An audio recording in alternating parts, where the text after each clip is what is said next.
कारण अभी अनुसंधान चल रहा है।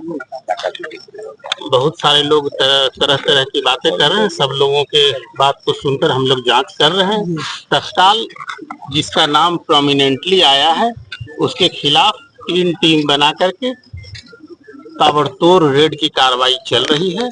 हम लोग बहुत कड़ाई से उसके खिलाफ कार्रवाई करेंगे और हम आप लोगों को भरोसा दिलाते हैं, आप लोगों के माध्यम से भरोसा दिलाते हैं कि जिसने यह अपराध किया है हम लोगों को कुछ कुछ क्लू मिलना शुरू हो गया है। पब्लिक ने बहुत सारी बातों को बताया है। हम लोग अच्छे से एविडेंस कलेक्ट कर करके स्पीडी ट्रायल करके सजा कर कितने लोग की मौत? तत्काल 3 लोगों की मौत की बात आई है सामने में और 2 लोग घायल हैं। जो हॉस्पिटल के जो मैनेजर हैं उनसे बात हुई है, वो दोनों खतरे से बाहर है। अभी किसी बात का कोई कार्रवाई किया गया? थाना प्रभारी कोई कार्रवाई की गई? थाना प्रभारी को निलंबित कर दिया गया है।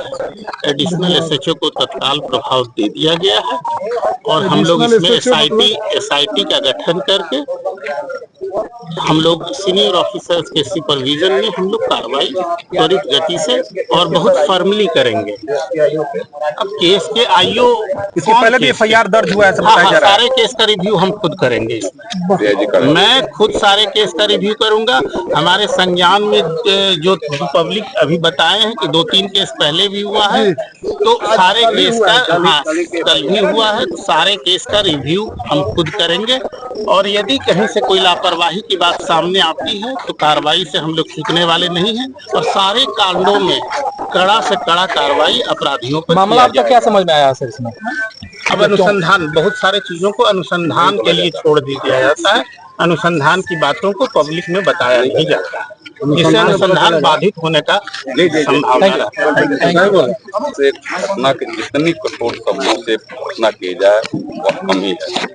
यह बहुत ही हमें लगता है कि यह घटना जिस संस्था से हुआ है, संस्था जिसमें दिखा गया है उससे सारा प्रकाष्ठा या तौर पर घटना घटी है।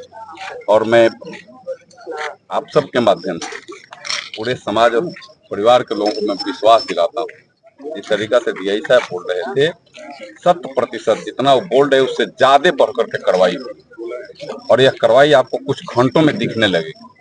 अभी तक तो जब से यह घटना घटी है तब से अभी तक जब तक बड़ी नहीं उठाता प्रशासन भी उसी में लगा हुआ था।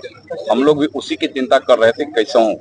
हम लोग भागे भागे कहीं सुदूर 100 किलोमीटर दूर थे, सीधे वहां से कहीं नहीं गाड़ी, जहां मैं जा रहा था वहीं से गाड़ी में टर्न किया और सीधे मलमलिया की तरफ रुक किया और फिर यहाँ आ करके जब हमने देखा तो ये हमें लगता है कि यह जघन्य अपराध है और जो किए होंगे सब के भी बुरे हाल होंगे। क्या मांग थी यहाँ के परिजनों की जिसके चलते अभी तक रोड जाम किया हुआ था? क्या कुछ सामने आया? नहीं, सारी चीज लोगों का जो डिमांड था कि उन पर कार्रवाई हो, सारे चीज वह कार्रवाई काम शुरू होगा। लोगों का था कि पहले थाना प्रभारी को सस्पेंड हो, निलंबित हो।